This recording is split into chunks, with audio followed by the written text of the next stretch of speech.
यूनिलेक्स colours and chemicals limited, अगर ये company अपना आईपीओ एक नॉर्मल टाइम पर लेकर आती तो इस कंपनी के आईपीओ को सक्सेसफुल बनाने के लिए इस कंपनी को बहुत मेहनत करनी पड़ती।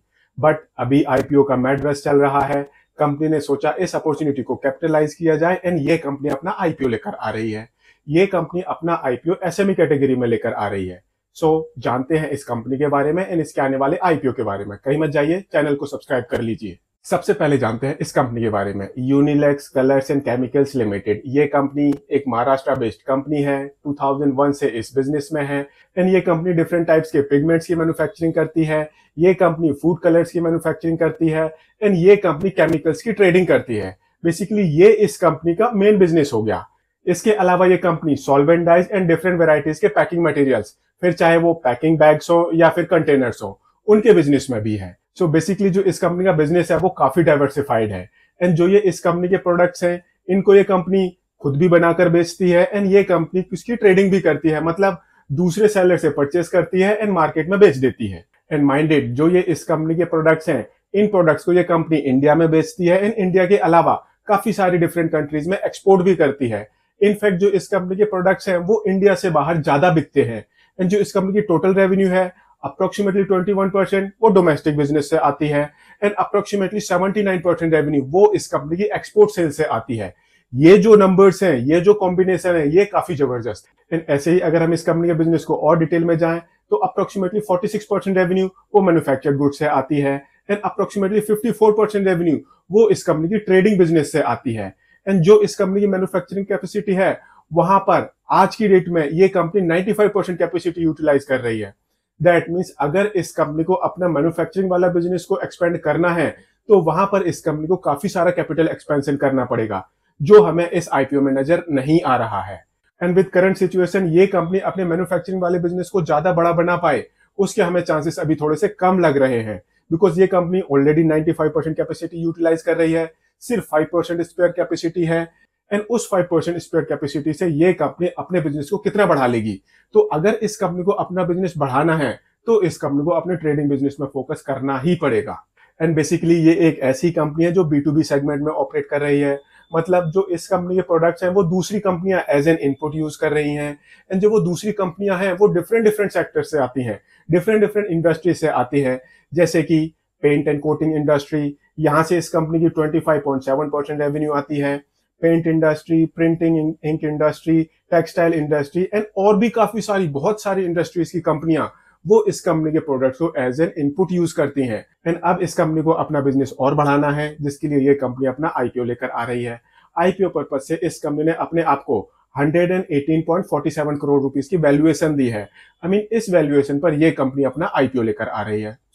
अभी तक हमने इस कंपनी के बिजनेस के बारे में जान लिया। अब देखते हैं दैट जो ये इस कंपनी के फाइनेंशियल्स हैं वो इस कंपनी के बारे में क्या बताते हैं। उससे पहले हम जान लेते हैं दैट जो नॉर्मली केमिकल सेक्टर वाली कंपनियां होती हैं उनके फाइनेंशियल्स कैसे होते हैं। तो बेसिकली जो कंपनियां इस सेक्टर में ऑपरेट करती हैं उनकी जो रेवेन्यू है कंटिन्यूसली बढ़ रही होती है, उनके बहुत बेटर प्रॉफिट मार्जिन होते हैं। काफी सारे केसेस में जो ये पैट मार्जिन होते हैं ये 25% से 45% के बीच में होते हैं। ये काफी जबरदस्त मार्जिन माने जाते हैं। एंड अगर हम इस कंपनी के फाइनेंशियल्स देखें तो शुरू करते हैं एसेट बेस से सबसे पहले। अगर हम इस कंपनी का एसेट बेस देखें तो मार्च 2022 में इस कंपनी का टोटल एसेट बेस था अप्रोक्सीमेटली 76 करोड़ रुपीस का। अगले साल थोड़ा सा रिडक्शन देखने को मिला है एंड ये 70 करोड़ रुपीस के आसपास आ गया है। एंड मार्च 2024 में सडन जंप देखने को मिला है एंड इस कंपनी का एसेट बेस ये 90 करोड़ रुपीस को क्रॉस कर गया है। ए शेप मूवमेंट देखने को मिल रही है यहाँ पर। अगर हम इस कंपनी की रेवेन्यू देखें तो मार्च 2022 में इस कंपनी की रेवेन्यू थी 151 करोड़ रुपीस की। अगले साल ये कम हो गई है, 144 करोड़ रुपीस पर आ गई है। एंड मार्च 2024 में इस कंपनी की रेवेन्यू ये 150 करोड़ रुपीस से कम है। तो बेसिकली इस कंपनी की जो रेवेन्यू है वो पिछले 3 सालों में एकदम से फ्लैट है, इनफैक्ट थोड़ी सी कम ही हुई है। ये बहुत बड़ी कंसर्निंग बात मानी जाती है। बट अगर हम इस कंपनी की प्रॉफिटेबिलिटी देखें तो बेसिकली इस कंपनी की रेवेन्यू कम हो रही है, प्रॉफिट बढ़ता जा रहा है। मार्च 2022 में इस कंपनी का प्रॉफिट था 4.71 करोड़ रुपीस का। अगले साल ये बढ़कर 4.97 करोड़ रुपीस तक पहुंच गया है एंड मार्च 2024 में इस कंपनी का प्रॉफिट ये 6.17 करोड़ रुपीस तक पहुंच गया है। ये इस कंपनी की रेवेन्यू कम हो रही है, प्रॉफिट बढ़ रहा है, तो ये थोड़ी सी एक कंसर्निंग पिक्चर दिखा रहा है कि कहीं ऐसा तो नहीं है कंपनी अपनी प्रॉफिटेबिलिटी को बढ़ा चढ़ाकर दिखाने के लिए कुछ ना कुछ एडजस्टमेंट्स कर रही हो। एंड ये हिंट हमको लगता है जब हम इस कंपनी का ऑपरेटिंग कैश रियलाइजेशन देखते हैं। आई मीन मार्च 2024 में ये नेगेटिव था, उस टाइम ये 5.53% का नेगेटिव था। अगले साल थोड़ी सी इंप्रूवमेंट देखने को मिली है एंड ये 2.33% पॉजिटिव हो गया है। बट मार्च 2024 में ये फिर से नेगेटिव हो गया है अप्रोक्सीमेटली 4 करोड़ रुपीस का। तो ये थोड़ी सी कंसर्निंग पिक्चर दिखाता है। ऐसे ही अगर हम इस कंपनी की बोरोविंग देखें, लोन्स देखें, तो 21.61 करोड़ रुपीस की इस कंपनी की बोरोविंग है। दैट मीन्स अगर हम इस कंपनी की बोरोविंग को फाइनेंस कॉस्ट के साथ कंपेयर करें तो ये कंपनी एक सिग्निफिकेंट पोर्शन फाइनेंस कॉस्ट के फॉर्म में पे कर रही है। आई मीन अगर ये कंपनी अपनी बोरोविंग को कंट्रोल कर ले, फाइनेंस कॉस्ट को कंट्रोल कर ले, तो जो इस कंपनी की प्रॉफिटेबिलिटी है वो एकदम से सूट अप कर जाएगी। एंड ये इस आईपीओ के बाद होने वाला है। एंड अगर हम इस कंपनी के मार्जिन देखते हैं तो ये एक ऐसी कंपनी है जिसके एबिटा मार्जिन कम है, पैट मार्जिन ज्यादा है।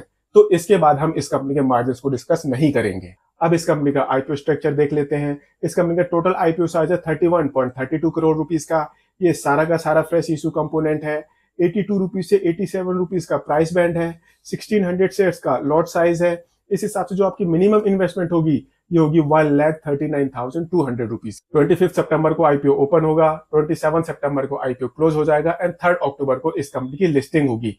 एंड इस आईपीओ के थ्रू जो भी पैसे इस कंपनी के पास आने वाले हैं उन पैसों का ये कंपनी यूज करेगी डेट को रिड्यूस करने के लिए, कुछ पैसे ये कंपनी यूज करेगी अपने वर्किंग कैपिटल को मैनेज करने के लिए, एंड कुछ पैसे लेस देन 25% वो ये कंपनी यूज करेगी जनरल कॉर्पोरेट पर्पसेस के लिए, आईपीओ से रिलेटेड एक्सपेंसेस के लिए।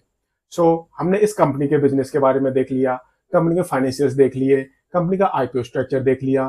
तो अब क्वेश्चन आता है क्या हमको इस कंपनी के आईपीओ को सब्सक्राइब करना चाहिए या फिर नहीं। तो ये आपका पर्सनल डिसीजन है। बट मैं एक बात जरूर बोलूंगा कि अगर ये कंपनी अपना आईपीओ एक नॉर्मल टाइम पर लेकर आती, अभी आईपीओ का मैड्रेस चल रहा है, एंड अगर ये कंपनी अपना आईपीओ नॉर्मल टाइम पर लेकर आती तो इस आईपीओ को सक्सेसफुल बनाने में इस कंपनी को काफी एफर्ट्स डालने पड़ते। अभी इतने एफर्ट्स नहीं डालने पड़ेंगे बिकॉज ऑलमोस्ट सारे के सारे आईपीओ को ओवर सब्सक्रिप्शन मिल रहा है, सबके सब प्रीमियम पर लिस्ट हो रहे हैं। ये अलग बात है दैट उसके बाद कुछ आईपीओ नीचे आ गए हैं एंड कुछ आईपीओ अभी भी ऊपर चलते जा रहे हैं। ये अलग बात है दैट कुछ शेयर्स जो अभी अभी लिस्ट हुए हैं, रिसेंट में लिस्ट हुए हैं, कुछ एक के प्राइसेस तो काफी नीचे आ गए हैं एंड कुछ एक शेयर्स हैं जिनके प्राइसेस अभी भी ऊपर चलते जा रहे हैं। ये करंट सिचुएशन के हिसाब से है, ये सिचुएशन नॉर्मल नहीं है। मैं इस कंपनी के आईपीओ को सब्सक्राइब नहीं करने वाला। आप अपना डिसीजन केयरफुली लें एंड इन्वेस्टमेंट एडवाइजर से कंसल्ट करने के बाद लें। एंड अगर आपको ये वीडियो पसंद आया हो तो इसको लाइक शेयर जरूर करें एंड चैनल को सब्सक्राइब करें। Thank you.